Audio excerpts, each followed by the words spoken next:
Hey everyone, people, good evening. Happy Sunday. I'm so sorry, my face is little okay. It is coming awkward or weird. I hope that you all can manage with it. I'll just wait for somewhere 1 or 2 minutes so that all other students will join in.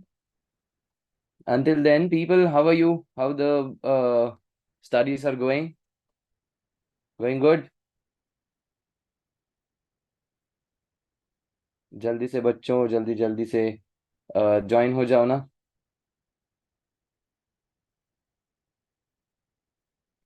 And then people, how are you? How the I'm so sorry.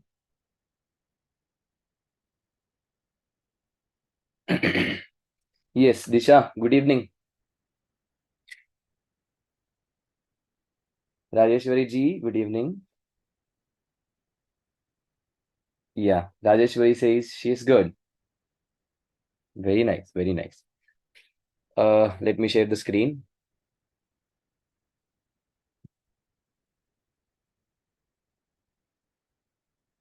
Okay, so what we are doing in this marathon race, only about some of the important points in economics that we are covering up here. And I hope that you are also done with chapter number 1 and chapter number 2 ka unit 1 and unit 3. Okay, there are many students who are joining in.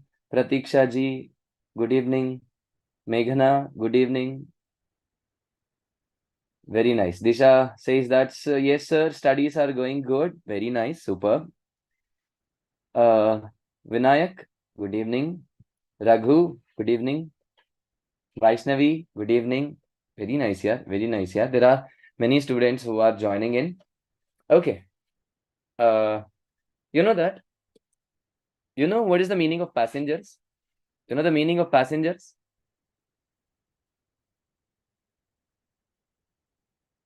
You know what is the meaning of passengers? And people, I'm waiting for your messages, your replies. Huh. You know what is the meaning of passengers? Hi, Chandana, good evening. Pratiksha is asking me, how are you, sir? I'm good. You know what is the meaning of passengers? Passengers. Maneto. Vivek, good evening.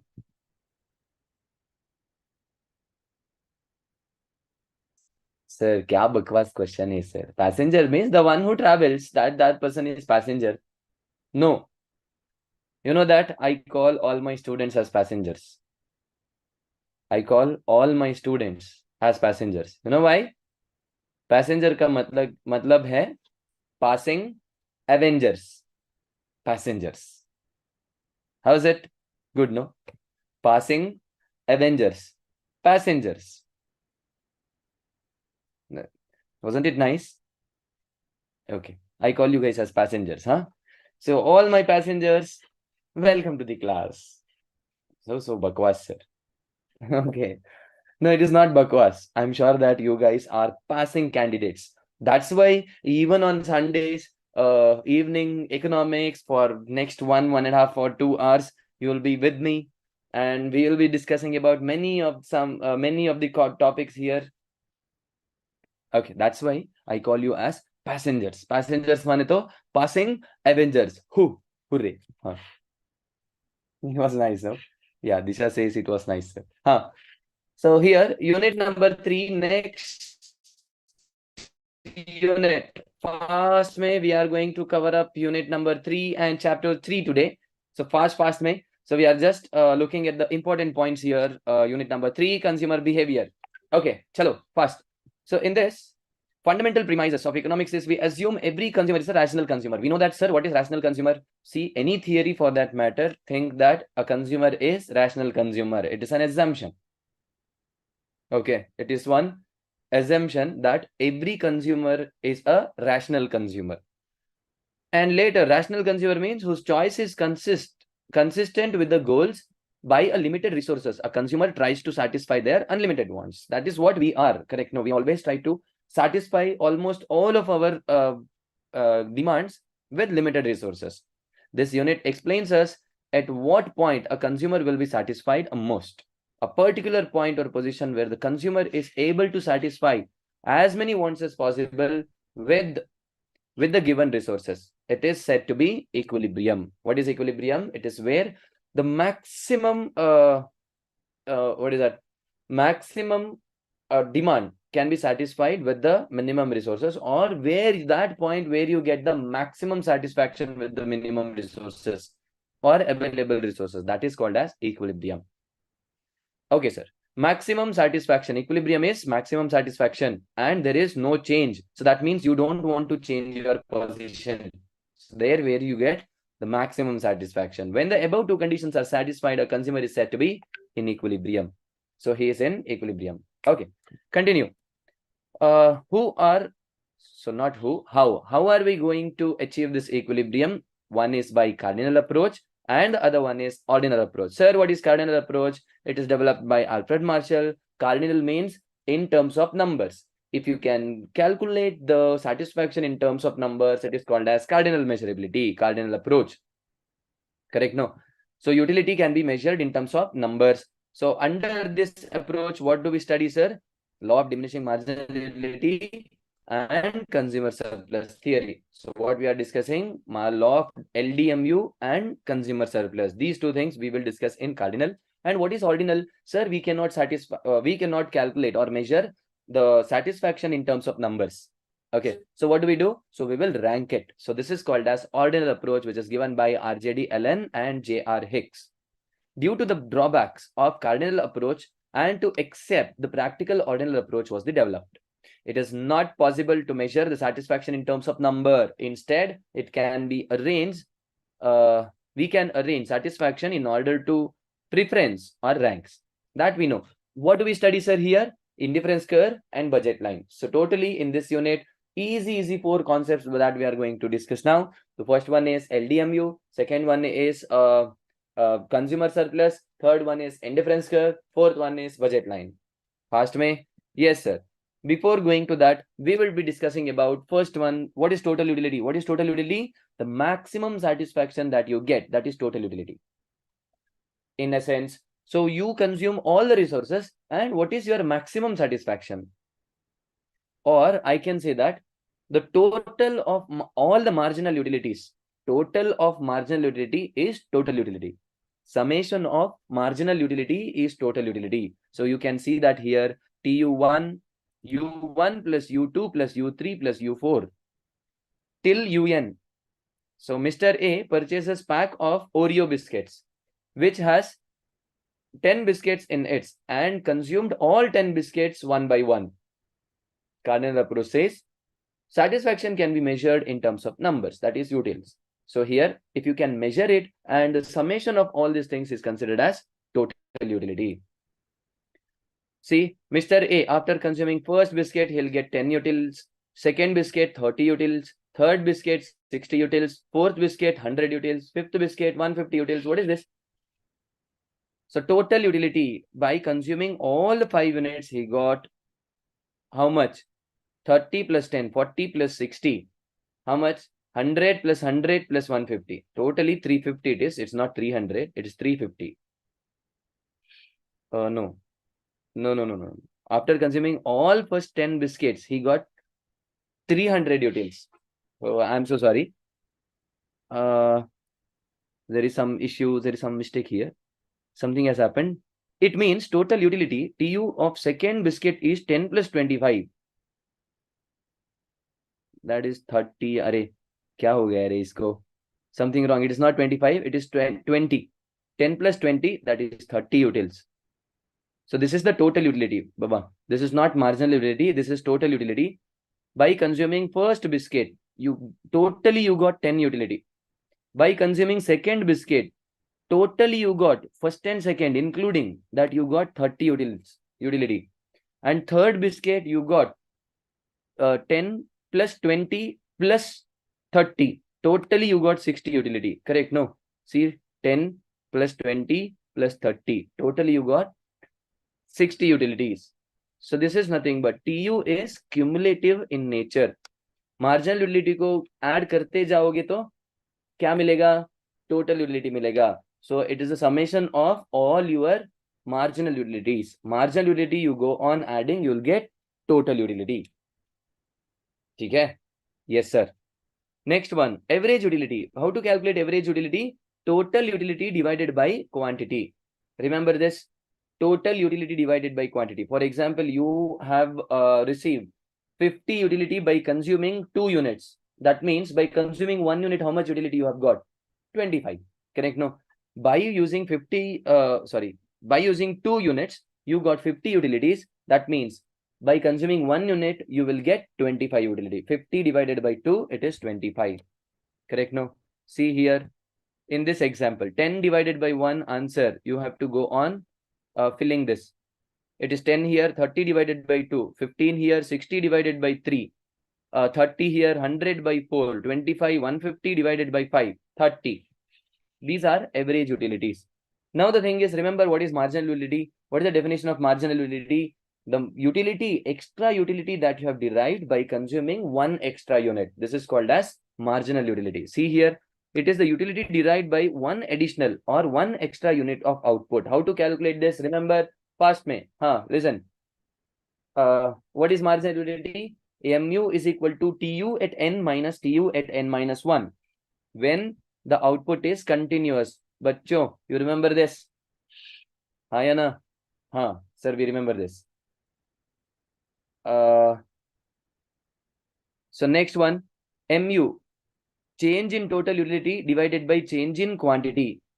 So how to calculate if it is not continuous or non-continuous ka case? How to calculate change in total utility divided by change in quantity. So this is the idea. So can you calculate here? All of you have to calculate now. What is marginal utility? You have to write 10 here. 30 divided by 2, that is average utility. 30 minus 10, 20. 60 minus 30, it is 30. 100 minus 60, 40. 150 minus 100, 50. Correct? No? Yes. So these are marginal utility in case of continuous consumption. This is non-continuous. Can you see this non-continuous here? Calculate. Mu is 0. First mein, yahan Mu is 0. In this case, Mu is 0. Second box, here, what is Mu? 20 divided by 2, it is 10. What is Mu here? 80 divided by 4? No, wrong. 80 minus 20, that is 60. 60 divided by 2, answer is 30. Here answer is 30. 160 minus 80, that is 120. 120 divided by, sorry, wrong. 160 minus 80, 120, yeah? No. 160 minus 80 is 80. 80 divided by 2, answer is 40. 260 minus 160, 100. 100 divided by 2, answer is 50. So 380 minus 260, answer 80 plus 40, 120. 120 divided by 2, answer is 60. Hai na? Yes. Very good. Omkar Sheth, your answer is right. Swati, please sir, send economics and BCK full chapters for all videos, please. Anyone to send? Yeah, I can send you. This material you want, no? You want this material, na Swati? So definitely you will get it. I think I have given it to the team. They are going to upload this. Definitely they are going to upload this. Okay. Don't worry. You will get it. By evening, you will get it. Definitely you will get it. Okay. Next. So now we are going to discuss about law of diminishing marginal utility. Come on, people. What is law of diminishing marginal utility? It is the marginal utility that a consumer derives by consuming the homogeneous product one after the other. That goes on diminishing. Again, the marginal utility that a consumer derives by consuming the homogeneous product one after the other, that goes on diminishing. So this is nothing but diminishing marginal utility, LDMU. You can see that here. See, 50 total utility. All these are total utility, and you can calculate marginal utility here. Marginal utility goes on diminishing. Why it diminishes, sir? Because of rationality of the consumer. Consumer is rational. No. I'll give you one mango. You ate it. Immediately after finishing that mango, I'll give you one more mango. You ate it. Will you get the same satisfaction as the first mango? No, you will not get it. Why, sir? Because that is human behavior. Human behavior is such that you will not get same satisfaction by consuming the unit one after the other without any gap. Without any gap, you have to go on consuming. Definitely what satisfaction that you get by consuming one more unit, na, that goes on diminishing. This is nothing but law of diminishing marginal utility. Correct? No, law of diminishing marginal utility. Okay. So why law of diminishing marginal utility we have to study? Because in future we are going to use it for many of the theories. You remember the theory of indifference curve? There we are using this. For that purpose, one after the other, if you go on consuming the same number of units and homogeneous products one after the other, that utility that you derive, no, that goes on diminishing. So that's why it is called as law of diminishing marginal utility, LDMU. And you remember there are 4 important properties of LDMU. Can you name it? Number 1, what is first property? Marginal utility goes on diminishing from the beginning. From the beginning, marginal utility goes on diminishing. Correct? No. Look at the marginal utility curve here. People, everyone. So you can see that from here, marginal utility goes on diminishing. Correct? Next, property number 2. Total utility increases at diminishing rate. Why, sir? It is increasing at diminishing rate because marginal utility is falling. Marginal utility is falling. That's why total utility increases but at diminishing rate. Okay, sir? Yes, that is the second property. What is the third property? Very simple one, sir. When marginal utility is zero, total utility is at maximum. That is the third utility, the third property. What is third property? When marginal utility is zero, total utility is maximum. Fourth property, sir. When marginal utility goes negative here, when marginal utility goes negative, total utility starts to fall. Hai na? Yes, sir. So these are the four important properties. Property number 1, marginal utility goes on diminishing. Property number 2, total utility increases at diminishing rate. Property number 3, where marginal utility is zero, total utility is maximum. Property number 4, where marginal utility goes negative, total utility is falling. These are the 4 important properties in law of diminishing marginal utility. Later we discuss about what are the limitations of law of diminishing marginal utility. So what are the limitations? Rare collection ka case. If you are collecting something which is rare collection, how much ever you get it, that means the more old coins or more antique pieces, antique some goods that you are getting, you get more satisfaction. That's why their LDMU will not work. What LDMU says, if you get more of some items, homogeneous product, you will get less satisfaction. But in case of rare collection, money ka case, how much ever you get it, you don't get the satisfaction, you get more satisfaction, actually not less satisfaction. Third one, harmful goods such as drugs and drunkards. Bottles. Okay, there, I don't know, I don't have the experience, but people don't fall for it. So I usually say that, I usually tell this to my students that please people don't fall for it. Harmful goods and harmful drugs. You might get some offer.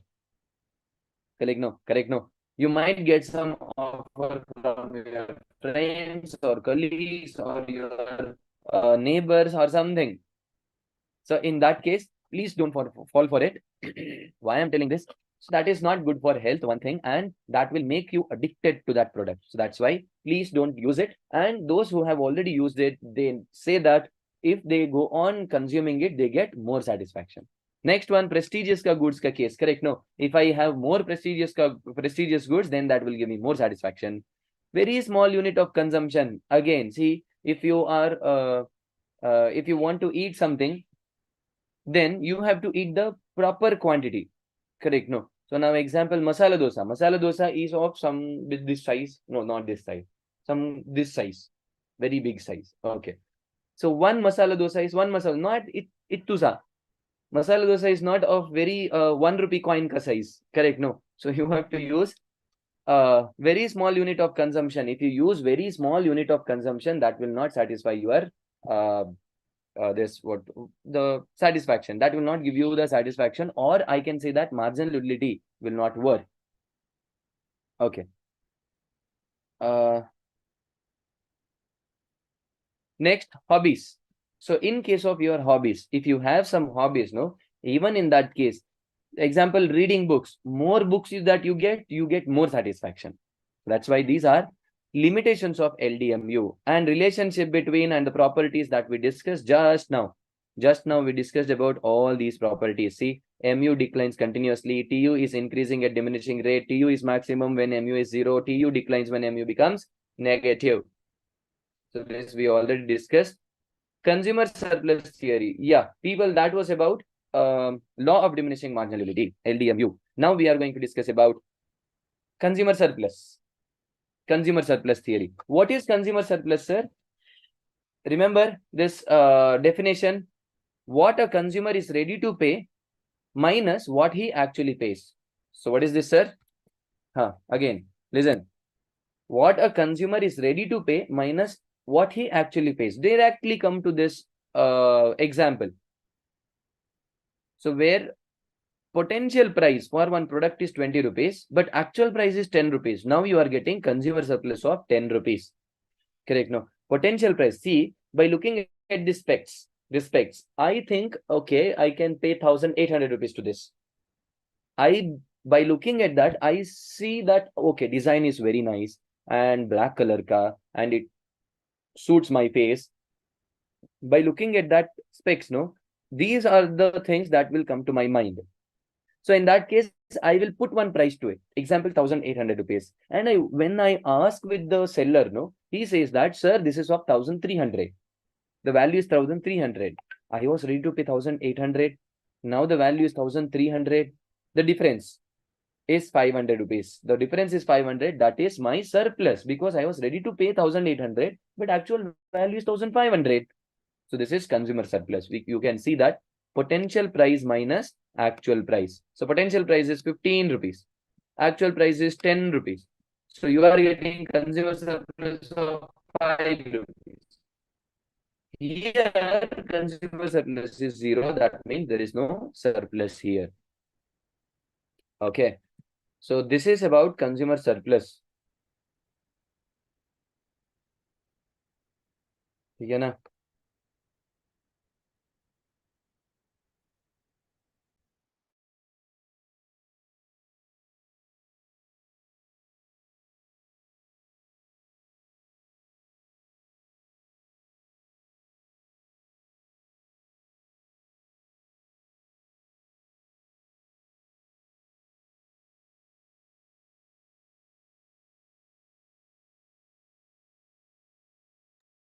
Okay. So this is about consumer surplus. Yeah. Whatever extra worth of satisfaction that consumer enjoys is known as consumer surplus. Consumer surplus is equal to potential price minus actual price, PP minus AP. Yes. So potential price and actual price. So that we just discussed. Can you see this diagram? Diagram mein wherever you find the red dots, no, that is consumer surplus, because actual price, this line is actual price, and this line is potential price ka line. This is potential price line, marginal utility. Why it is called as marginal utility, sir? Very simple one. What you are ready to pay, that purely depends on the utility that you get. What you are ready to pay, that purely depends on what utility that you get, no? That one. Okay. So now equilibrium condition, in that this is what we will discuss in case of indifference curve. Right now this is not required. Right now this is not required. We will discuss about this in indifference curve. Okay, this is what Alfred Marshall ka cardinal approach that talks. So one is law of diminishing marginal utility, and the second one is consumer surplus. These are the two theories which are given by Alfred Marshall ka cardinal approach. Now the next two things, that is about ordinal analysis mein. First one is indifference curve. People remember indifference curve? Swati ji, sir, theory of production, price of different markets, these chapters also, please send full videos. See, I cannot send you the videos, but I will upload this in the YouTube. Please do watch it in YouTube. Okay, don't worry about this. In YouTube, you will get the class link, class ka videos, so that you can watch it here. Swati ji, I hope you understood. Okay. Next one. Wait. कहाँ थे हम? Okay. So indifference curve. So what is indifference curve? All those combination of two commodities which gives the same level of satisfaction. If they are connected in the form of a curve is called as IC, indifference curve. Again, sir, what is indifference curve? You can recall that. So all the points on this curve are giving us the same satisfaction. Why this is same satisfaction, sir? Because it is our own choice. I'll give you one simplest example. Simple example. Sir, the chocolate ka case. Example, think about the chocolates. Okay. So now 5-star chocolate and Cadbury's chocolate. So think that you have 10 5-star chocolates and one Cadbury's chocolate, Cadbury Dairy Milk chocolate. So I say that I'll give you one more Dairy Milk chocolate. How many chocolate that you are ready to sacrifice? How many chocolates that you are ready to sacrifice? Which chocolate? That is 5-star chocolate. So you are wanting that Cadbury's Dairy Milk chocolate. So you think that to get one extra Dairy Milk chocolate, you are ready to sacrifice 5 chocolates. 5 chocolates that you are ready to sacrifice. To get one Dairy Milk chocolate, you are ready to sacrifice 5 chocolates. You only did decide that, no? That means what? For getting one extra Dairy Milk chocolate, you will get 5. You are ready to sacrifice 5 5-star chocolates. You are ready to sacrifice 5 5-star chocolates to get one Dairy Milk chocolate. So this is nothing but 5 is equal to 1, correct? No. For getting one extra, you are ready to sacrifice 5 chocolates. This is nothing but indifference curve ka 1 point. So you are going to sacrifice. Later on, see, I'll tell you that I'll give you one more Cadbury's chocolate, that is Dairy Milk chocolate. How many 5-star you are ready to sacrifice? You say that, sir, this time I'm not sacrificing 5 because I already have 2 Dairy Milk chocolates. For third Dairy Milk chocolate, if I eat it one after the other, third Dairy Milk chocolate will give me less satisfaction, no? So when it is giving me less satisfaction, why will I sacrifice same amount or more than that? I'll sacrifice less 5-star chocolates. Example, you say that, sir, I'll sacrifice only 2 chocolates. Sir, I'll sacrifice only 2 chocolates. Now, this time, 1 Dairy Milk chocolate is equal to 2 5-star chocolates. So that's why what has happened?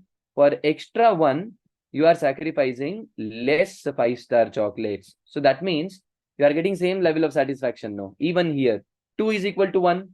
That means you are getting 1 is equal to you are losing 2. Again, in all these cases, no, you are getting same level of satisfaction. The level of satisfaction is purely same. Okay, so this is nothing but when you join all these points, no, you will get one curve. This is called as indifference curve. In case of indifference curve, all the points will give you the same level of satisfaction. So that is given in this definition. All those combination of two commodities which give same level of satisfaction, if they are connected in the form of a curve, it is called as IC, indifference curve. This is called as indifference curve. Assumption of IC. IC is based on the following assumptions. What are these? There are 2 goods. There are only 2 goods. Here, I'll write it as 5. That is 5-star chocolate. And here, it is Dairy Milk. I'll write it as D. So here it is Dairy Milk chocolate. There it is 5-star chocolates. Next one, he or she completely buy 2 commodities. They have to purchase 2 commodities. They have to purchase, he or she, they have to purchase 2 commodities. That means they have to spend their money, budgeted money on these 2 commodities. They cannot keep in the form of money. Later, it will be a barter system. Correct? No. That means if I get 1 Dairy Milk chocolate, I am ready to sacrifice 5 chocolates. That means to get 1, I have to give 5. Barter system. Utility is ordinal. It means consumer can always rank his preference for various combinations of the commodities according to the satisfaction received from them. So he always ranks that product. If I give you tender coconut and Pepsi, to which you will rank more? Obviously tender coconut. Why? Because our preference is more for tender coconut. Okay. Now, if combination A has more commodities than combination B, obviously we Indians, we will go for A. A must be preferred to B. A must be preferred to B. Next. Yeah. So you can see that there is one diagram here. You can see one diagram here. So this is indifference curve. This curve is indifference curve. Now we are going to discuss about what are the features of indifference curve. Remember, people, what are the features of indifference curve? First one, IC curve. IC slopes downwards. Why it slopes downwards? To get something extra, you have to sacrifice. To get one product, you have to sacrifice another product. So in case to get one product, when you sacrifice another product, then you can see one downward sloping curve. Correct? No? Even in demand curve, remember in demand curve, even in demand curve, to get something, you have to sacrifice. See, if this is the case, where here you can find example, 10 product, here 10 product, and here 2 products, here 2 products. And in this case, okay, in this case, here it is 8 products, here it is 8 product, and here it is 3. That means what? That means what? To get one extra product here, you are sacrificing 2 products here. Obviously, in that case, it is downward sloping. So that is given here. IC always slope downwards from left to right due to limited income. Next one, it is always convex to origin. Can you tell me why it is convex? Because of law of diminishing marginal rate of substitution. See, diminishing marginal rate of substitution. Why it is diminishing? See, to get 1 unit of tea, you are sacrificing 4 units of biscuits. Correct? No, from 12, it reduced to 8. That means how much you sacrificed? 4 units of biscuits. To get 1 extra, you are sacrificing 3 here. Why did you sacrifice only 3? Because you already had 1 tea, no? Second tea will give you same satisfaction? No. Sir, when second tea will not give me same satisfaction, then why I have to sacrifice more? No, I don't sacrifice more. I will sacrifice less here. So this is nothing but law of diminishing rate of substitution. It goes on diminishing. From 4, it became 3, it became 2, it became 1. That's why it is a convex. So the curve is convex to the origin. I'm so sorry. This is wrong diagram. Very sorry, people. This is not the right diagram. This is wrong diagram. Indifference curve can never be convex to the origin. This is right diagram. I'm so sorry. Not wrong diagram. This is right diagram. What is given? What is the explanation given? Indifference curve can never be convex to the origin. Convex means this one. Array. Can never be concave. This is not convex. This is concave. I am so sorry. You have to change this word. It is not convex, concave. Indifference curve can never be concave to the origin. It can never be concave to the origin. It is always convex to the origin. I'm so sorry. Something wrong which is written here. This is wrong.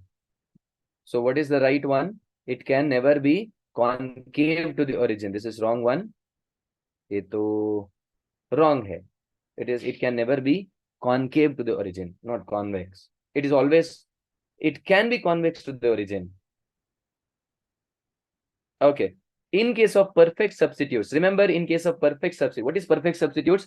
If you sacrifice, see example now, dairy milk chocolate and there is one more chocolate, love it chocolate, love it. So these are 2 chocolates. If you think that both has got the same preference in your life, then what do you do? What do you do? If you sacrifice 2 chocolates of dairy milk, then you want to have 2 chocolates of love it. If you sacrifice 5 chocolates of dairy milk, then you want to have 5 chocolates of love it chocolates. This is called as perfect substitutes. Perfect substitutes. And in case of perfect complementary goods. Remember right leg shoe and left leg shoe. Again, listen. So this, if you have, see, this might be a kind of funny thing, but still, this is what the example that I can give it to you. Perfect complementary. One without other, not possible at all. Not possible at all. If you have, okay, here, at this point, if you have one right leg shoe and one left leg shoe, you will get the complete satisfaction. Complete satisfaction for right leg and complete satisfaction for left leg. Think we are putting the satisfaction of right leg on the y-axis and satisfaction of the left leg on x-axis. Okay. If you purchase only one leg ka shoe, then you will get only satisfaction for right leg. No, left. If you purchase the shoe for left leg, then you will get satisfaction only for left leg, not for the right leg. If you purchase shoe for right leg, then you will get the satisfaction only for right leg, not to the left leg. So that's why it is a perfect L-shaped curve. L-shaped curve in case of perfect complementary. Remember that in case of perfect substitute, it is linear, straight line, not convex to the origin. But in case of perfect complementary, it is L-shaped curve. It is L-shaped curve. And this is called as indifference map. And we know that the higher the indifference curve, more will be the satisfaction. Indifference curve on the top or the right side, that will give you more satisfaction. This is indifference curve. Can you see that? See, at this point here. Okay. At this point, your satisfaction from good A is 3. Correct? No. Your satisfaction from goods A is 3. Satisfaction from good B is 2. So what is your total satisfaction? 5. 5 is your total satisfaction. Satisfaction from good A is 3 and good B is 2. That's why 3 plus 2, 5 is the satisfaction. At this point, what is the satisfaction, sir? From good A, it is 3. From good B also, it is 3. 6 1. So what was the satisfaction here? 5. What is the satisfaction here? 6, sir. Which is better, sir? IC 3 is better. So that's why the rightmost IC will give you more satisfaction. This is one more property. One more property. IC can never intersect. Why it cannot intersect or cannot be tangent? It cannot touch. At the same time, it cannot intersect. Why, sir? Because see, we know that IC, lower IC has lower satisfaction, higher IC has higher satisfaction. And one more point, that we know that any point on IC will give you same satisfaction. That's why, example, if you are getting 100 here, satisfaction here, you have to get something less here. Example, 80 satisfaction. Here also you'll get 80 satisfaction. Here also you have to get 80 satisfaction. Here you will get 100 satisfaction, because this is this indifference curve. IC2 it is 100 satisfaction. That means what is the satisfaction that you get here? Exactly at point E, intersection point. Not possible, no? That's why you cannot measure it. Why? Because whether it is 80 or 100, that is the question mark. That's why no indifference curve can intersect. It cannot intersect. IC need not be parallel to each other. Not required. It can be of these shapes. It is not required. It has to be parallel. It can be not the parallel one. It can need not be a parallel one. It can have some other shapes too. But only thing you have to remember is it cannot intersect or touch each other. Remember. Next one, no IC will touch any of the axis. Why, sir? Why it will not touch any axis? Because see, at this point where it has touched y-axis, good A you have used somewhere example 10. Good A you have used 10 units, but good B you have not used at all. 0. So in indifference curve, it is not possible. In ordinal analysis, you can never say that you have not used one product. You know why? Logic is very simple. What is the logic, sir? Products. Now I'll give you Oppo mobile phone. Okay, think. I'll give you Oppo mobile phone and Samsung mobile phone. Without using Samsung, can you say that Oppo is the best one? No, correct, no. So without using Samsung, you cannot say Oppo is best, or ulta. Without using Oppo, you cannot say Samsung is the best one. One amongst you have to use both. Only then you can rank. That's why it can never touch x-axis or y-axis. See, it cannot touch x-axis or it cannot touch y-axis. So this is about indifference curve. Very important point in indifference curve, or an important topic in your economics. Indifference curve. Now the next one is budget line. Sir, what is this budget line? All those combination of two commodities that a consumer can buy at a given income and price level. What is this budget line?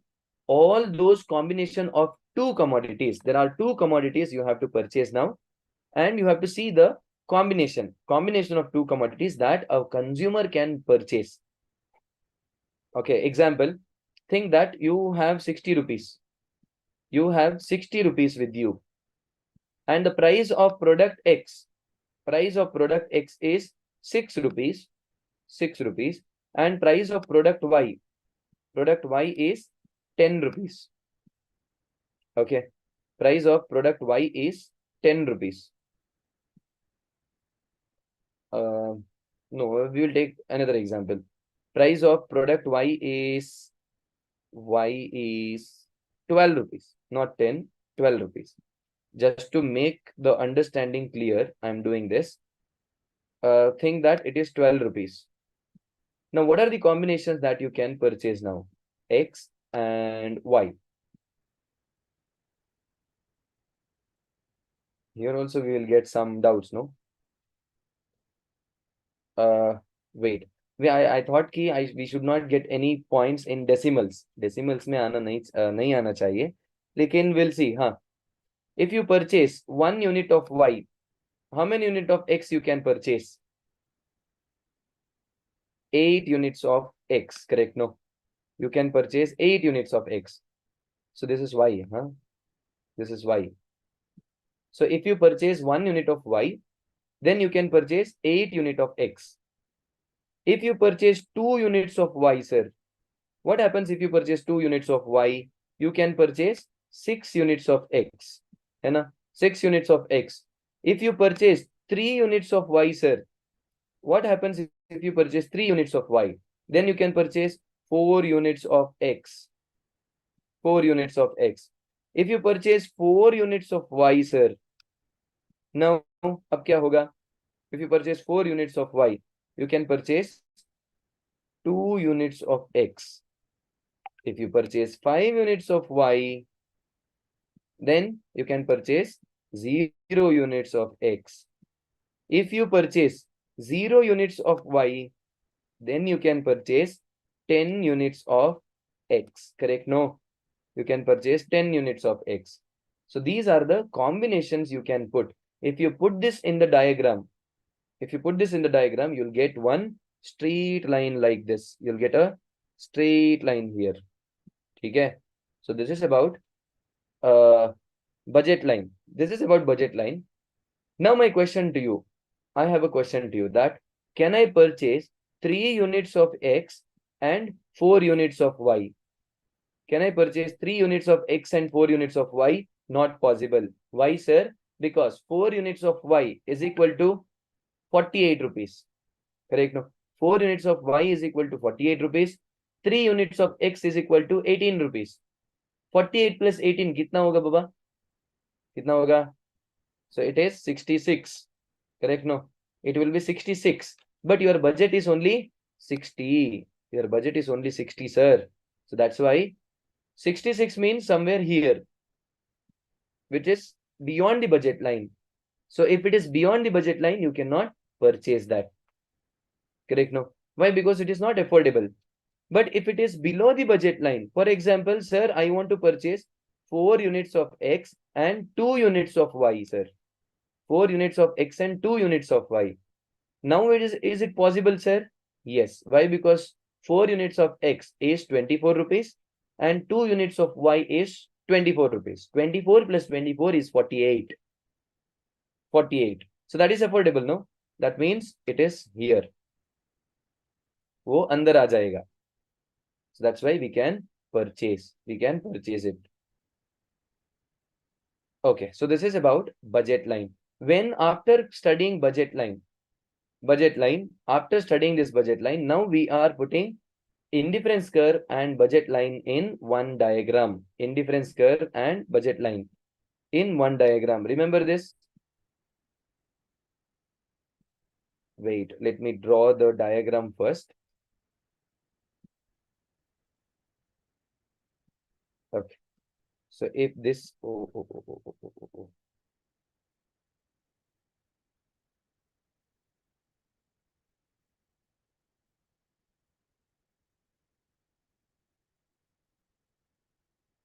okay.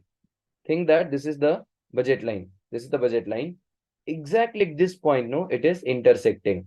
I cannot go to this in IC. I cannot go to this IC, and here in this IC also it is not possible. I mean, it is possible that IC, no, indifference curve, that below the lower indifference curve, that is possible, but I cannot go to that indifference curve. Why I cannot go to that indifference curve? Because it is below the budget and I'm not getting maximum satisfaction. No, but at this point, I am getting maximum satisfaction with the available resources. Then why I have to go for, why I have to settle for lesser satisfaction? I don't want to settle for lesser satisfaction. That's why the tangent point between indifference curve and budget line, that tangency is called as equilibrium point. The tangency point is called as equilibrium point. Okay? The tangency point is nothing but indifference point. Indifference point. So that is what important there. Chalo. This is about your chapter 2. This is your chapter 2. I'll give you 2 minutes. Go through all these points once again and let me know if you have some doubts. I'll be back in 2 minutes. I'll just get my water bottle. Huh? Yes.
Okay, there is one doubt here. Adil Abdul Rahman. Adil ji, sir, I have confusion in the terms like Giffen, Veblen, Snob, conspicuous, uh, a demonstration, and bandwagon. Very nice. Good question. So here, Giffen goods are, what are Giffen goods, sir? Giffen goods are inferior products. Remember, Giffen goods are inferior products, and Veblen goods, Snob goods, and conspicuous goods. So all these are same items. So that means these are luxury items. So these are luxury items. Now, what is demonstration effect and bandwagons effect? Demonstration effect and bandwagon effect, both are same. So a thin line of difference might be there. Demonstration effect and bandwagons effect. So what happens, no? Demonstration effect mein, someone uses the goods and they will give you the demonstration how to use that goods. Now you also start using that goods. This is called as demonstration effect. And what happens in bandwagons effect? What is bandwagons effect? Everyone are using that goods, sir. So that there is one demand. That demand will create there. A demand will create that everyone are using these goods and I have to use that goods. So you will think that even you have to use that goods. This is called as bandwagons effect. Then what is Veblen effect? Veblen effect mane to?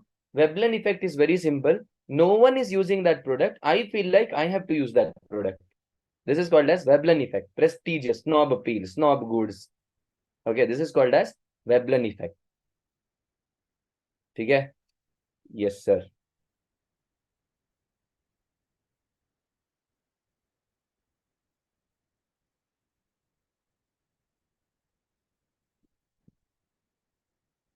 Yeah, we just discussed about this. Now we are going for next chapter ka unit. People, if you have some doubts, you can shoot it here. Okay, I'm just going through all the chapters in a marathon, rapid way, so that what you can do, no, every day you can listen to this in into two, 2x mein. You can listen to this in 2x. Somewhere 1 hour ka discussion, you can confine it to half an hour, so that it will be easy for you to remember the things. Okay, so every day what you can do, you can put this in 2x. Okay, chapter 3, unit number 1, theory of production. Okay.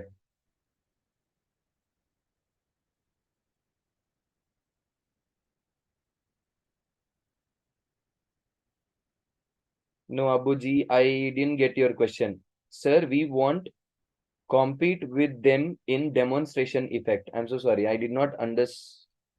We won't compete with them in demonstration effect. Just clarify your question, okay? So I didn't get your question actually. Or that was a statement. Might be a statement. Huh. So next one, the theory of production may.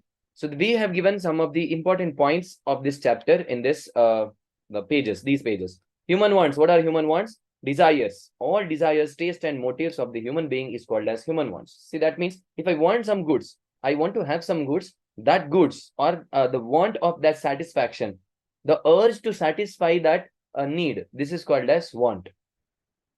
Okay, kinds of human wants. What are the kinds of human wants? See, actually, no, this concept we had to study in theory of human behavior. Human behavior theory mein, there we have to study. First, there are 3 types of wants: necessary, comfort, and luxury. Necessary mein, what are necessaries which are very essential for your life? That is necessary. In that case, there are 3 types: basic necessaries, necessaries of efficiency, and social necessaries. What is basic necessary? Example, food, clothing, and shelter. That is basic necessary. Next one, necessaries of efficiency. In order to satisfy the human wants, we need money. In order to earn money, we need to work. In order to perform the work more effectively and efficiently, there are lot of tools and equipment. For example, this laptop. Laptop is an equipment that is efficiency. This is increasing my efficiency. Classroom, there we have to meet. Correct. No, traveling expenses are there. All these are there. But right now, you can stay in your home and you can listen to my voice. You can see the screen. This is possible. No, this is necessaries of efficiency. And social necessary for the sake of society. Example, wearing a new cloth during festivals. Tomorrow it is Christmas. During Christmas, we wear some new clothes. Christmas Eve it is. Correct. No. But I'm so sorry. Those who are CA Foundation students, no, you cannot enjoy Christmas, because your exams are from 31st of December. But once your exams are done, no, you start enjoying that. Okay. All our festivals are in results day. Results day हम मनाएंगे. Sara festivals such as Deepavali and Christmas, Ramzan, or all these things that we will celebrate during our results. Okay. Dhoom dham se manaenge. Don't worry. That is social necessary. Next one, comforts. All those goods and services which provides better level of satisfaction. Example, cushion sofa. We can sit on floor. We can sit on the floor, but we still need cushion sofa. Correct? No. So that is comfort. Luxury mein, there are types of luxury. All those extravagant spending of human, it is luxury, harmful luxury, harmless luxury, and defense luxury. Now, can you tell me what is harmful luxury? The goods and services that will harm your health. That is harmful luxury. Example, narcotic drugs and the costly wines. These are harmful luxury. Harmless luxury, those goods and services which are luxuries but which will not cause any effect to your health. Example, goods like luxury car, bungalow, gold, not gold. Yeah, gold also harmless luxury. And defense luxury, such as readily convertible into cash. That is nothing but your shares of big company, or the gold is also defense luxury. Whenever you want some money, no, you can easily convert this into cash. So these are the three types of wants. One is wants of necessary wants, comfort wants, luxury wants. Characteristics of human wants. Human wants are unlimited, correct? No, one after the other it will pop up and you cannot satisfy all your wants, not possible. And wants are competitive, it will compete with each other. Now you want to purchase one mobile phone, example, you want to have a Samsung phone, Apple phones too. So I want both, sir, or I want Google Pixel at the same time Apple phone. Both chahiye, dono chahiye mujhe. If I had money, no, every day, just like changing the shirts, no, I was changing my mobile phone. I'll change my mobile phone.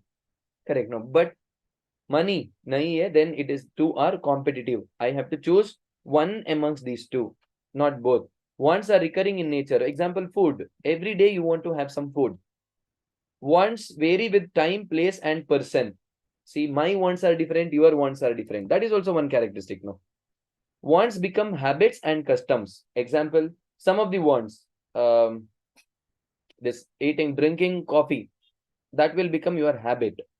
So wants are effective because of advertisements. So there are many wants which will arise only because of advertisement. So that is about types of the wants that we discussed and what are the nature of wants. Now the question is, sir, what is production? Production mane to adding utility. Remember this word, adding utility is nothing but production. How many types of utilities are there? NPDA, it is form utility, place utility, time utility, ownership utility. What is form utility? Changing from one form to another form. Example, gold bullion to gold jewelry. That is one utility, that is form utility. Next one, place utility. You are changing place from one place to another place so that you are adding utility. Example, kya example do main? Crude oil from OPEC country to here. So they are changing the place so that they are adding utility. This is called as place utility. Next one is time utility. You are storing that for some time and you are adding some utility here. For example, now new syllabus ka the chapters, videos. What I am doing, I'll record the revision class of new syllabus ka videos and I will keep this now.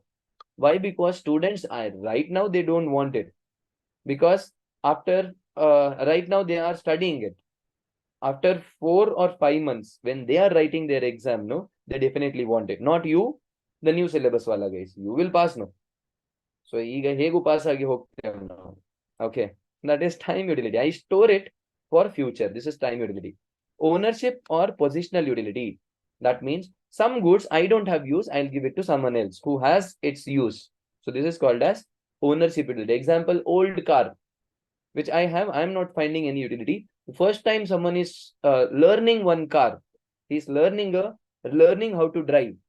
So in that case, I can sell this car to that person at half rate, cheap rate, so that what he can do, he can use that car for learning purpose. So this is about the types of utility. Adding utility will be considered as production. What are the factors of production, sir? Land, labor, capital, organization. So these are the factors of production. So what is the meaning of land, sir? All free gifts of nature is land. Remember this, that we discussed in our classroom. Anything that for that matter, you name it, that will be considered as land. Example, air, water, sunlight, heat, climate, natural vegetation, All these are considered as land. What are its main features? Perfectly inelastic. Can we increase the supply of land? No. It is indestructible. You cannot destroy that. It is immobile. You cannot transfer from one place to another place. The quality is different. Value is also different. The quality of the land is different. That's why value is also differs. And primary and passive factor of production. That means what? You have to work on that. Only then you'll get something. Otherwise, simply you will not get any returns from this. Labor. What is the meaning of labor? The work which is done by the person. That is labor, not laborer. The worker is laborer. Labor is the work which is done. It can be physical or intellectual. What are the features, sir? Labor and laborer are inseparable. That means I have to work, only then I can deliver some service to you. Otherwise, see, me different, my work is different. No, that is money. Me and my money. If I keep my money in bank, bank will give me some return. So I cannot keep my service in bank. So that service bank will give me the return. No, not possible. I have to work. It is inseparable. So laborer sells only this his labor, not this his status. Sells only his labor, and labor is perishable. If you don't work for one day, that day is gone. So it is of human nature. That means it is filled with laziness, and it is filled with some motivation, hesitations, fear, anger, lust. All these things are there in human. So the same thing, it will affect our work also, labor also. It differs in efficiency. Efficiency of the person is different from one person to another person. I can work for 8 hours a day. You can work for 12 hours a day. And see, a final student can work for 14 to 16 hours a day. See, a final student. Correct? No. It is less mobile. That means it is mobile, but less. Because, see, if you ask me to work in some other places, which is not my hometown, definitely I might not agree to this. Because I am not happy to work in some other work climate or condition. So that's why it is less mobile. Labor has less bargaining power. That means that depends upon the educational background or my skills. Based on skills, I have very less bargaining power. If you have high qualification, then yes, you have good bargaining power. But most of the time, out of 100, 60% of the people, they have less bargaining power because of their less educational skills and qualification. Labor is inelastic. What is inelastic? See, I'll pay you 10 lakhs rupees per annum. You have to work for 12 hours a day. You might agree. I'll pay you 24 lakhs per annum. You have to work for 24 hours a day. You will not agree. No. Labor is inelastic. So I cannot say it is inelastic. It is relatively inelastic. Labor is relatively inelastic. Next thing is capital. Capital. What is capital? All man-made goods. See, all nature goods. It is land. Everything given by nature is land, but all man-made goods are capital. Correct? No. Except free gifts of nature, everything is capital here, except free gifts of nature. Capital formation, sir. How to form the capital? Easy one. It is savings, that is creation. Second one is mobilization, collection. The government or the bank will collect the savings, which is done by you, and utilization. Who will utilize? The businessmen like me. We will utilize that. So this is capital formation. Next one is organization. Organizer is the person who brings other 3 FOP. What is FOP? Factors of production into one common place. Without him, other 3 factors of production cannot be hired. So you cannot hire other factors of production. Only the organizer. Organizer is good in doing this. That is organization, proprietor. He can do this activity. The various functions performed are initiating a business. Correct? No.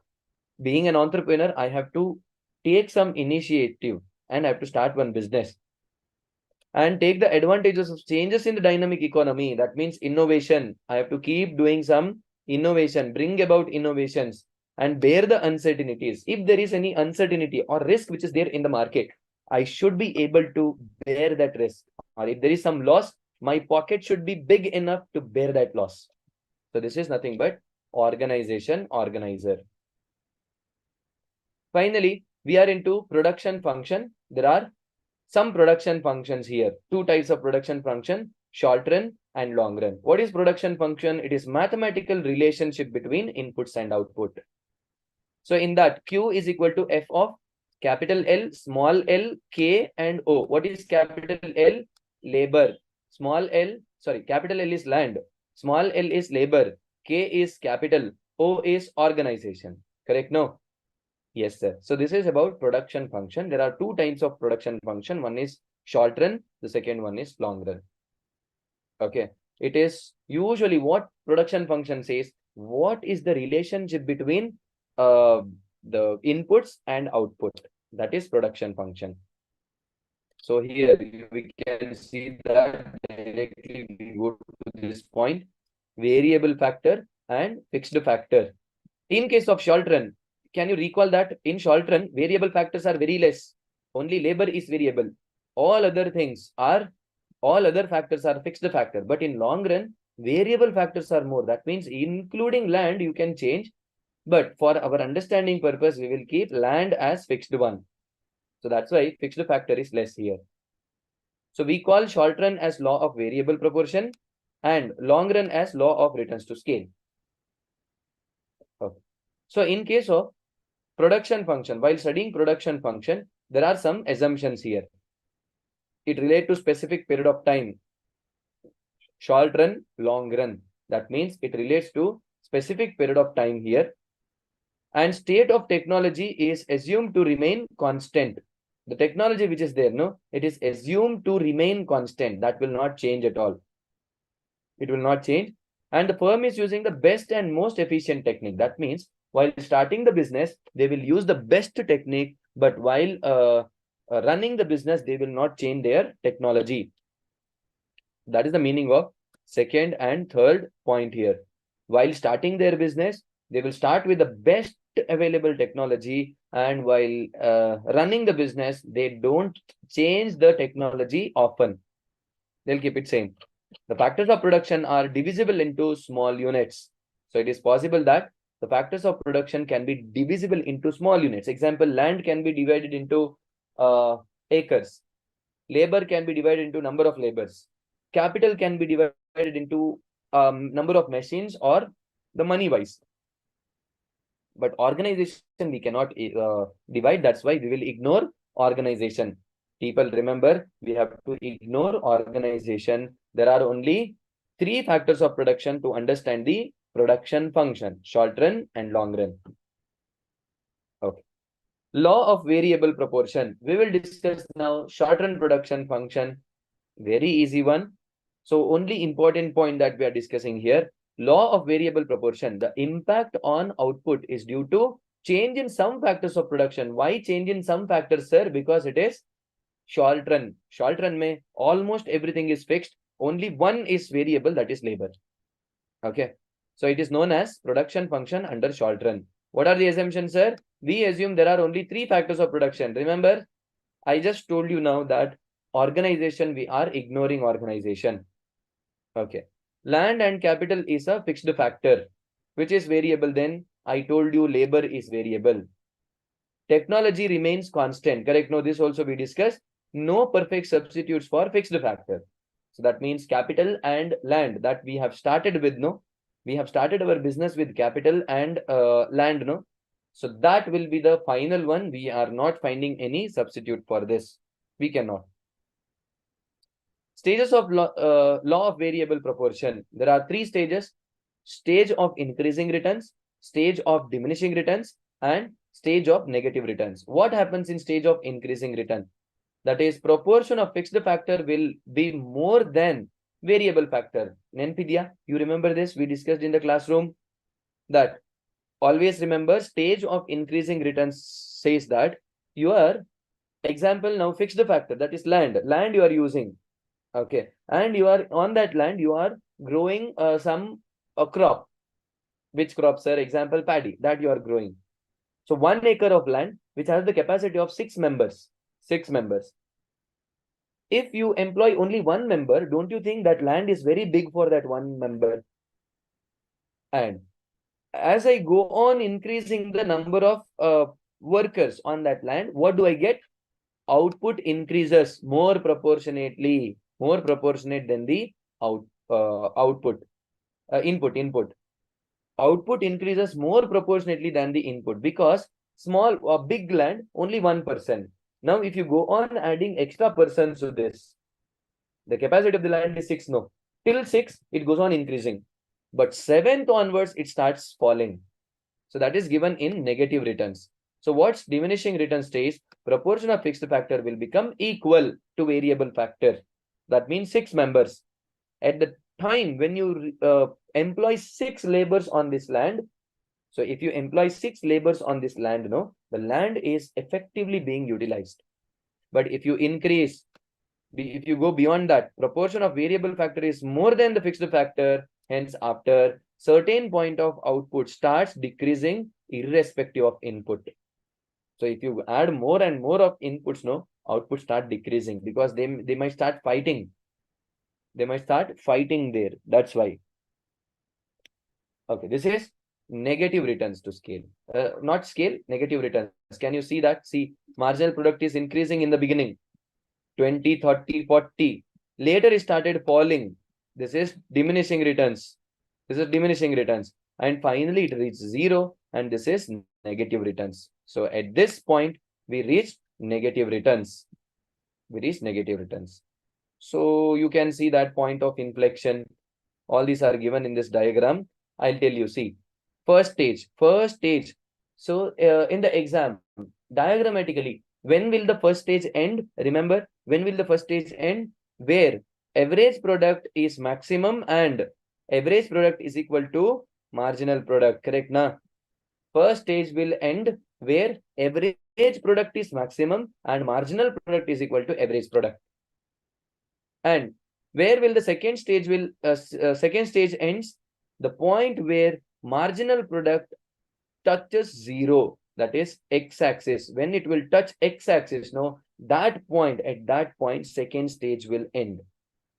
Where a marginal product touches 0, total product is at maximum.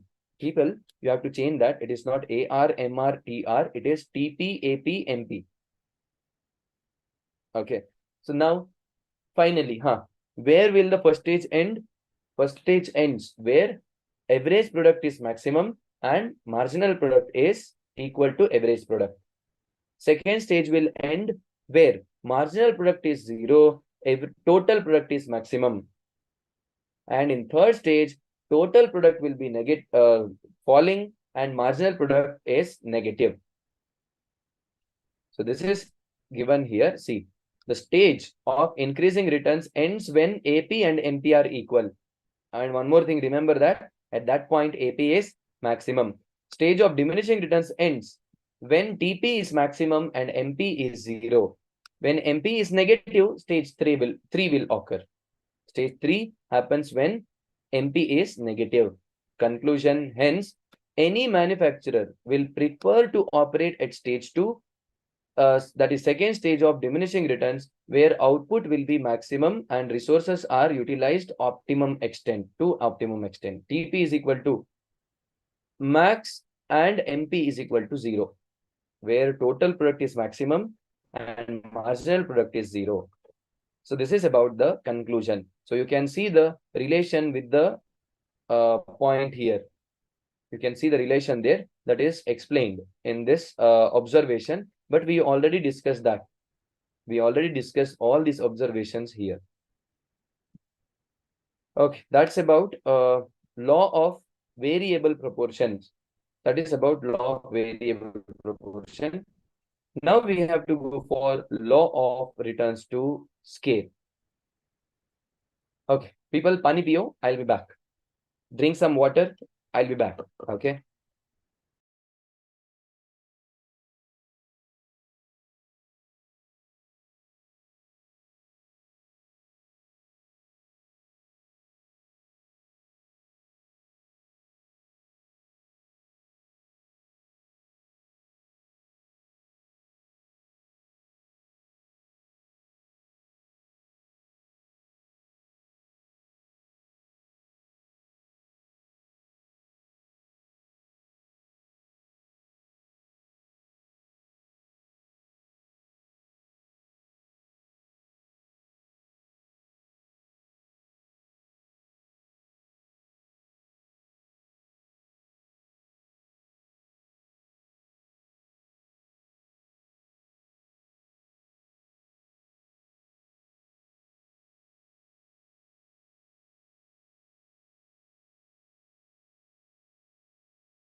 Okay.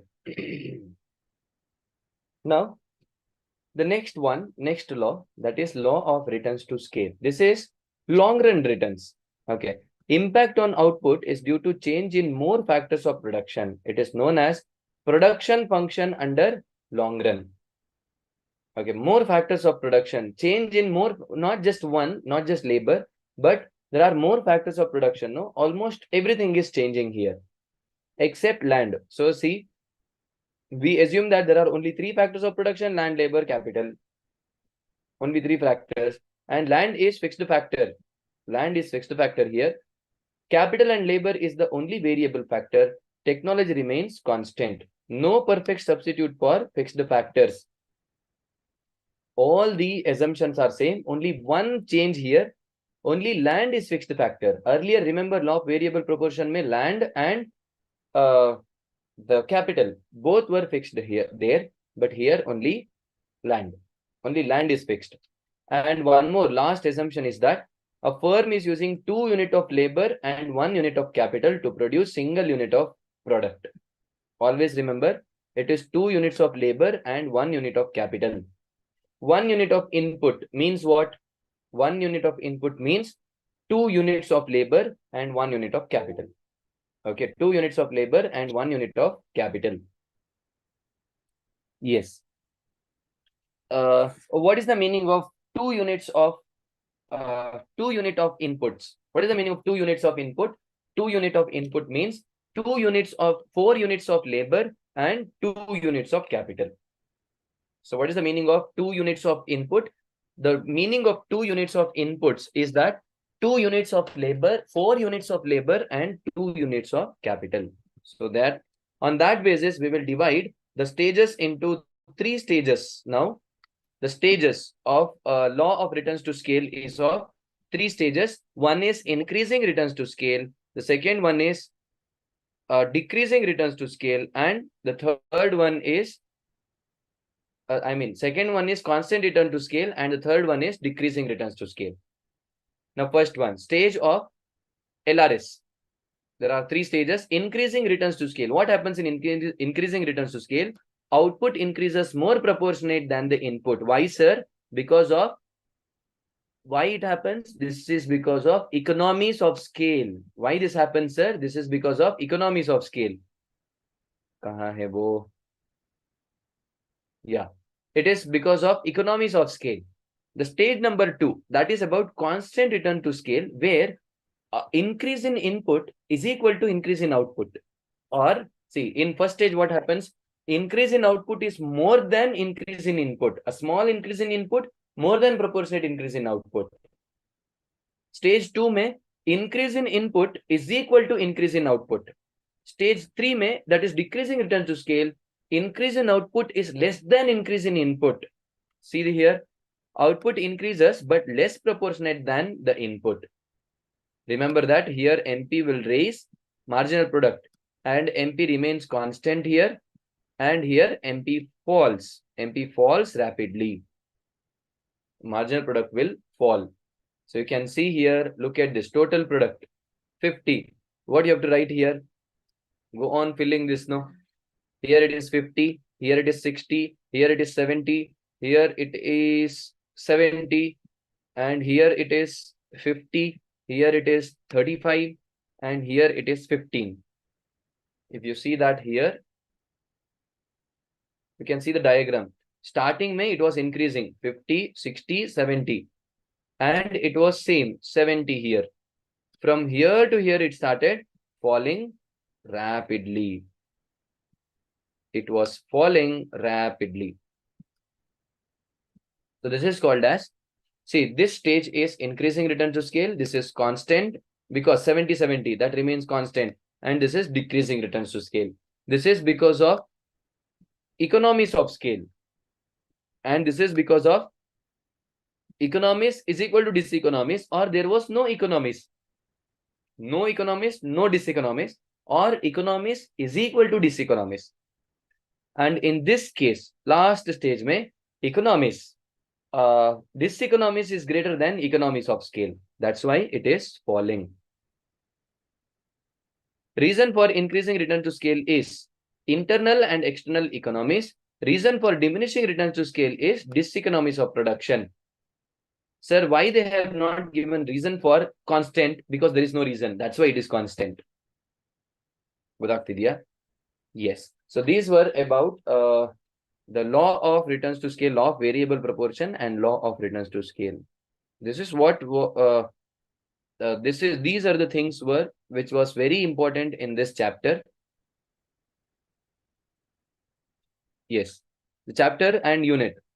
Chapter number 3, unit 1 mein, this is what that was very important one.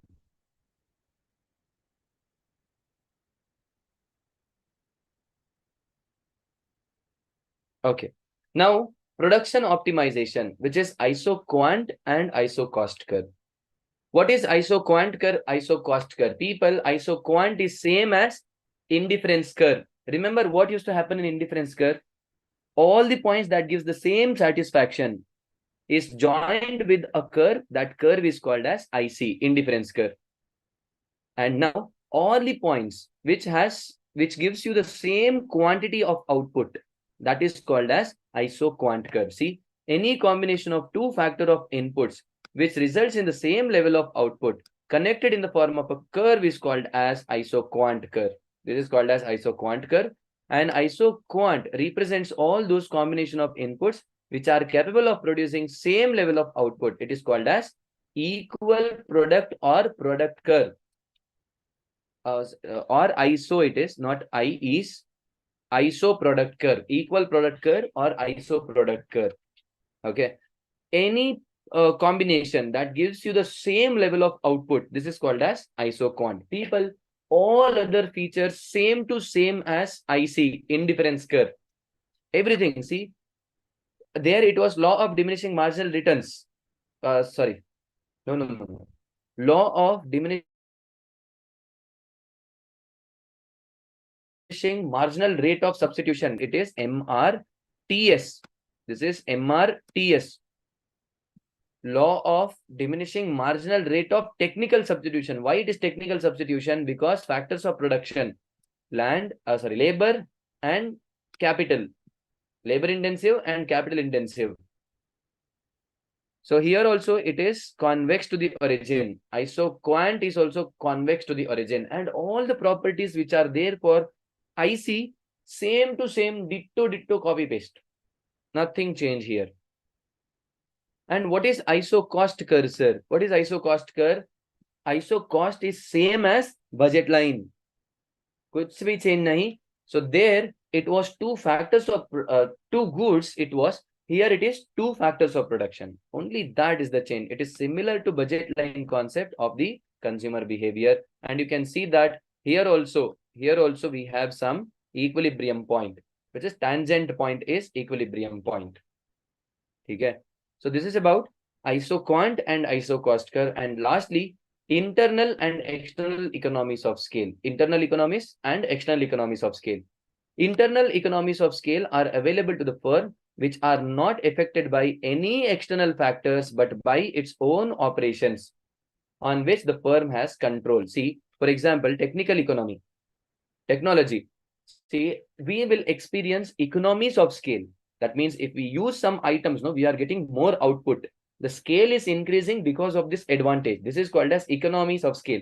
Now tell me, what is the meaning of economies? Economies means advantage. Scale means advantage of increase in scale. What are the advantages that you get by increasing the scale of operation? You can adopt to superior technology. Good technology you can adopt because you have that capacity. And linked process, which is backward you can link or forward you can link. That means easily you can penetrate or you can acquire the markets. Example, I was the producer of car. Now I start producing tires. This is backward connection because I am connecting with the raw material. Or forward connection. I was producing car. Now what I'll do? I will have my own market, showroom. So this is forward linking. Earlier, I used to sell it to some showrooms. Right now, I'll have my own showroom. This is called as forward linking. Use of product or dimensional economy. So you can give more usage to one product or dimension. Okay. Next one, managerial economy. So if you start increasing your scale of operation, you can divide your management into many parts. Marketing head is different, finance is different, production is different, or sales is different, purchase is different, like this. You can divide the your organization, and you can make them uh, what do we say? You can make them more specialized in that work. So this is one more advantage that you get.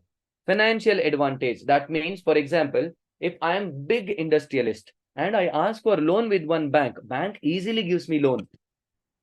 Okay. But if I'm a small industrialist, so if I ask for loan with the bank, no, bank will not give me the loan easily. Next one, marketing. Marketing advantage. I can easily market my product. If I'm very famous, no, example, Ambani. Ambani says, this is the new product, chalo le lo. People will, by closing their eyes, they will purchase it. Why, sir? Because that is the power of Ambani. Easily he can market, because but if I market, no, there is no such demand for that product.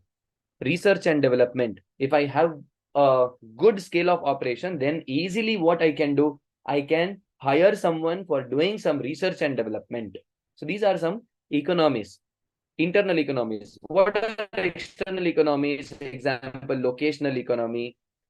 I can set up one industry, and ancillary industries will locate near me. Information and research development, that we already discussed. Trade association, we can easily become the member of trade association. And not intergradation, it is disintegration. So that means if I have some business, I can easily divide it into many other businesses. Example, car ka business. I gave you one example of car business. No, easily I can start one tire business. So this is called as disintegration. Easily I can externally now example, you remember Titan and Tanishq. Titan is different company now, Tanishq is different company. So this is called as disintegration. Basically demerger. Next one, internal and external diseconomies. What is economies? Advantage. Diseconomies, disadvantage. See, we discussed that managerial economies are there. There is diseconomies as well. Information get twisted. There are more ears to listen that.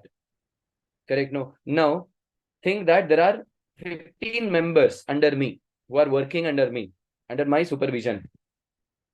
I'll tell one message. I'll give one message to my secretary. Secretary will give some other information, extra information with twisted masalas. So this will happen, no? And as the span of control increases, management ability decreases, because there are, say, in a classroom, if there are 20 members, then easily I can manage them. What if there are 100 members? Little difficult, no? It is little difficult to manage them. Same way, what if there are 1,000 members, 1,000 students? How to manage them? That is very difficult, no? So if the control increases, span of control increases, then management ability decreases. Top level will be overburdened. Why top level will be overburdened? Because, see, they have lot of pressure to handle that. Management loses personal touch. Correct? No, if there are 1,200 students in my class, then how to concentrate on each and every student? Not possible. External diseconomies are there. Increase in input prices. The price of input is increasing. Why? Because I'm purchasing more. That means demand increases. If I increase the scale of operation, that means I purchase more now.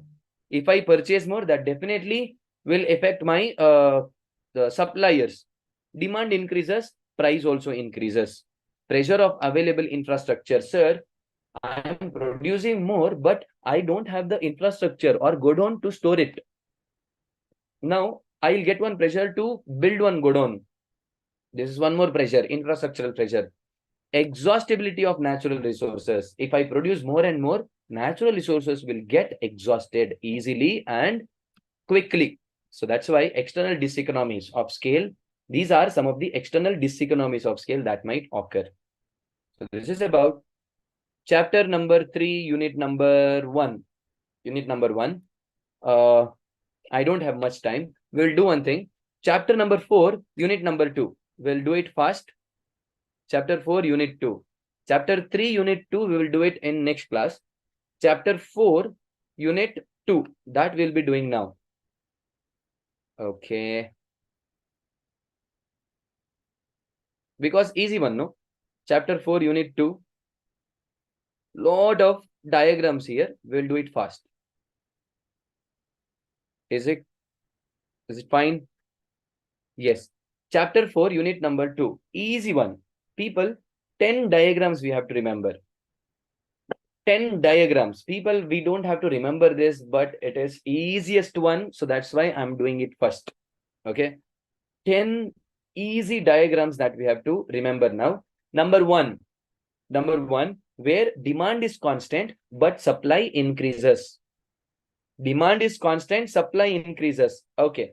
You earlier, last month, you had 100 coconuts and the demand for the coconuts were 100.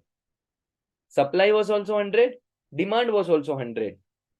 People think that you are a supplier. You had 100 coconut and I asked for 100 coconut. The price is 12 rupees. That is equilibrium price. This time, you are giving me 100 coconuts, but I am asking for 120 coconuts. What do you do? As an intelligent supplier, you will increase the equilibrium price. From 12 rupees, say you will increase this to 13 rupees because demand is more, no? That's why you might increase this to 13 rupees. Supply is same, demand has increased. You will increase this to 13 rupees. This is the first diagram. Can you see that somewhere here? See, supply is constant. Okay. Supply is constant. Demand increase. What has happened to equilibrium price? Equilibrium price increases. Next diagram. Where demand decreases. Supply is constant. Demand decreases. In that case, what happens, sir? Ulta case.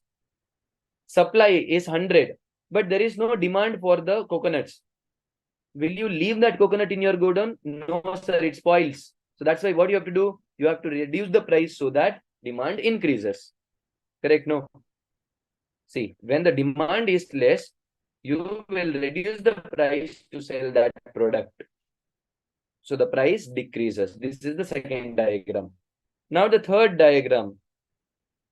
Supply increases, but demand remains constant. Supply increases. Now, listen. Example. You had 100 coconuts and demand is 100 last month. This month, you have 120 coconuts. Demand is still 100. What do you do? To sell the 20 extra, you will reduce the price. No? See here. From P to P1, price has reduced. Price has reduced. Correct? Same way, demand constant, supply decreases. See, change in supply, that is, demand remains constant and supply increases. That we saw just now. Here, demand is constant, supply decreases. So what if supply decreases, sir? Then, see, demand remains constant, supply decreases. So in that case, for example, sir, here, listen. For example, you had 100 coconuts demand last month. This month, demand is still the same, 100, but supply has reduced. There is decrease in the output of coconut. So that what happens now? Supply is less, demand is more, no? You will increase the price. So this is the fourth diagram. Fifth diagram is that simultaneous change in demand and supply. So where increase in demand is greater than increase in supply. Listen very carefully. Last month, demand was 100 coconuts and supply is also 100 coconut. This time, demand increased to 150, supply increased to 120. Again, there is gap, no?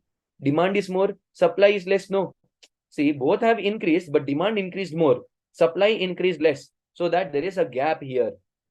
That gap has to be fulfilled now. How to fulfill that? The demand is more, supply is less. What the supplier, as a supplier, what do? You will increase the price, no? Supply is less, no? That means you will increase the price. This is what happened here. Same thing happens in case of next one. See, demand decreases greater than decrease in supply. Demand decreases greater. Last time 100. Supply was 100 coconut. Demand was also for 100 coconut. This time demand reduced to from 100, demand reduced to 60, but supply reduced to 80. Both have reduced, but demand reduced to 60, supply reduced to 80. Still supply is more. What you have to do now? As a supplier, you have to reduce the price so that you can sell all the products. So that is what happened here. See, price has reduced. Price will reduce.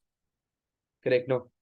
Same way, in case supply increases more proportionate than the demand. Now the sixth diagram, sixth diagram, which says that supply increases more proportionately. The supply increased more. Same phenomena, people, nothing, very easy one. Last time 100, 100. This time supply increased to 150, demand increased to 120. Array, demand is less, supply is more, no? Supply is 150, demand is 120. So supply is more, demand is less. That means we have to decrease the price. As a supplier, I have to decrease the price. Price has decreased here. Same way, D. When the supply decreases more proportionate than demand. Supply decreases more proportionately than demand. Now, listen. Last month, 100, 100. This month was what has happened? Supply decreased to 60. Demand decreased to, what has happened to demand? Decreased to 80. That means demand is more, supply is less. Supply decreased to 60. Demand decreased to 80. So supply is, supply is less, demand is more. In that case, price will increase. Can you see that the price has increased here? Price has increased. Lastly, simultaneous demand and supply changes in the same direction. See, last month 100 was the supply, 100 is the demand. This time 120 is the supply, 120 is the demand. There is no change in the equilibrium price. Same way, last time 100 was the supply, 100 is the demand. This time 80 is the supply, 80 is the demand. Again, there is no change in the price. That is what depicted here. There is no change in the price and no change in the demand. So that you can see here.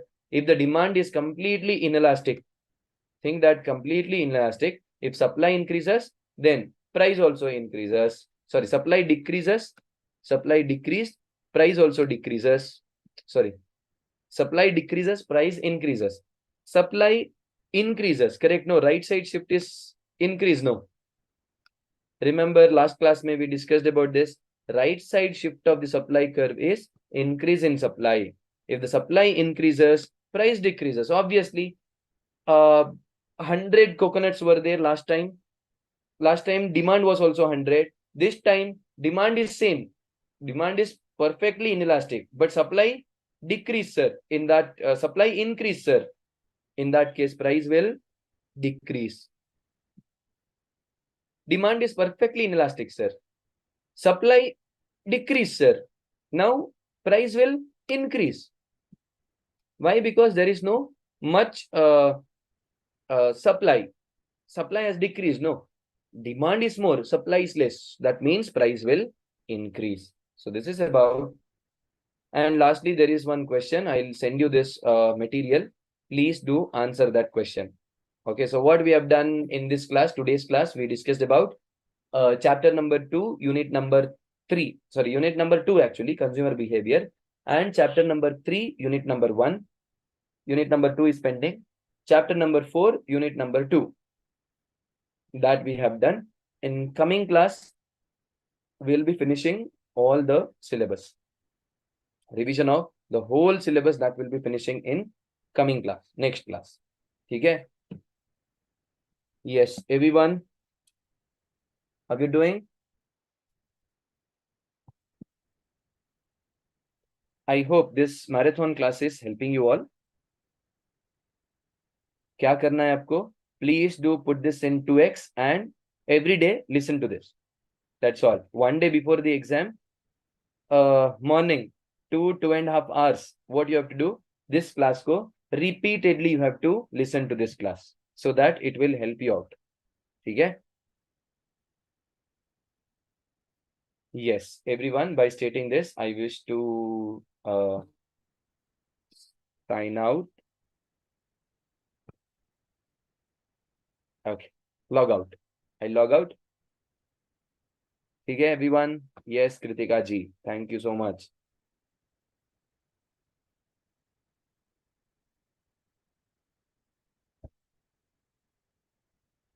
Okay, everyone, thank you so much. We'll meet in next class. Until then, people, keep studying, keep growing. Love you all. Bye bye.